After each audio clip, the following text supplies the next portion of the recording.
পাল্টাপাল্টি হামলায় Iran Israel সংঘাত তুঙ্গে। বুধবার রাতেও দফায় দফায় ইসরায়েলের বিভিন্ন জায়গায় ক্ষেপণাস্ত্র ছুড়েছে ইরান। তেহরানের দাবি, হাইপারসনিক ক্ষেপণাস্ত্রগুলো ইসরায়েলের আকাশ প্রতিরক্ষা ব্যবস্থা ভেদ করে সফলভাবে আঘাত এনেছে।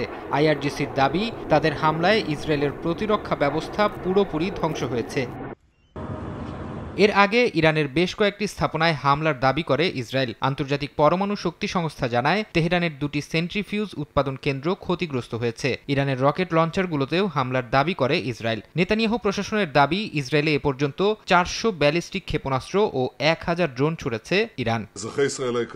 ইসরায়েলের জনগণের উদ্দেশ্যে বুধবার ভাষণ দিয়েছেন বিনিয়ামিন নেতানিয়াহু। তিনি বলেন, ইরানে হামলার লক্ষ্য তাদের পরমাণু সক্ষমতা ও ব্যালিস্টিক ক্ষেপণাস্ত্র ভান্ডার গুড়িয়ে দেয়া। চলমান হামলার মাধ্যমে ধীরে ধীরে নিজেদের কাঙ্ক্ষিত লক্ষ্যে ইসরায়েল পৌঁছাচ্ছে বলেও দাবি করেন নেতানিয়াহু। ইসরায়েলের পক্ষে থাকায় ট্রাম্পকে ধন্যবাদ জানান তিনি।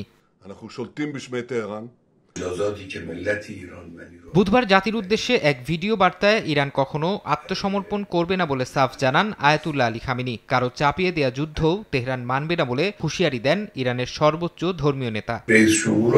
ইরান কখনো আত্মসমর্পণ করবে না। যারা ইরানকে জানে, এই জাতির ইতিহাস জানে, তারা কখনো এই দেশের বিরুদ্ধে হুমকির ভাষায় কথা বলে না। আর আমেরিকানদের জানা উচিত, মার্কিন যে কোনো সামরিক হস্তক্ষেপ তাদের জন্য অপূরণীয় ক্ষতি ডেকে আনবে। ইসরায়েল ইরানে হামলা চালিয়ে যে ভুল করেছে, তার জন্য তাকে শাস্তি পেতেই হবে। এদিকে আয়াতুল্লাহ আলী খামেনির আত্মসমর্পণ প্রত্যাখ্যান করার সিদ্ধান্ত ভুল বলে মন্তব্য করেছেন মার্কিন প্রেসিডেন্ট ডোনাল্ড ট্রাম্প। বুধবার হোয়াইট হাউসে সাংবাদিকদের মুখোমুখি হয়ে ট্রাম্প বলেন, ইরান 60 দিন সময় পেয়েছিল, কিন্তু তারা ভুল সিদ্ধান্ত নিয়েছে। ইরানে ইসরায়েলের হামলায় যোগ দেবেন কিনা তা নিয়েও প্রশ্ন জিইয়ে রাখেন ট্রাম্প। মার্কিন প্রেসিডেন্ট বলেন, ইরানে হামলায় অংশ নেওয়া প্রশ্নে এখনো কোনো সিদ্ধান্ত নেননি। কি করব সে সম্পর্কে আমার কিছু ধারণা আছে, কিন্তু আমি এখনো চূড়ান্ত সিদ্ধান্ত নেইনি। ইরান কোনোভাবেই পারমাণবিক অস্ত্র পেতে পারে না। ধ্বংসযজ্ঞ অনেক বেশি হবে এবং তারা সেটা ব্যবহার করবে। আমার দৃষ্টিতে ব্যাপারটা খুবই সহজ, তারা পারমাণবিক অস্ত্র পেতে পারে না।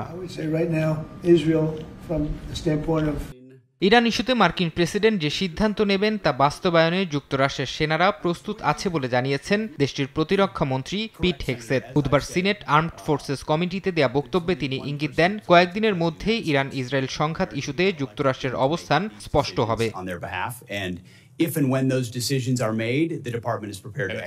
ইরানি কর্মকর্তারা হোয়াইট হাউসে বৈঠকের জন্য অনুরোধ জানিয়েছেন বলেও দাবি করেছেন মার্কিন প্রেসিডেন্ট ডোনাল্ড ট্রাম্প। তবে তার এমন মন্তব্য প্রত্যাখ্যান করেছে জাতিসংঘে ইরানের মিশন। এক বিবৃতিতে ট্রাম্পের এই দাবিকে মিথ্যা বলে মন্তব্য করেন তারা।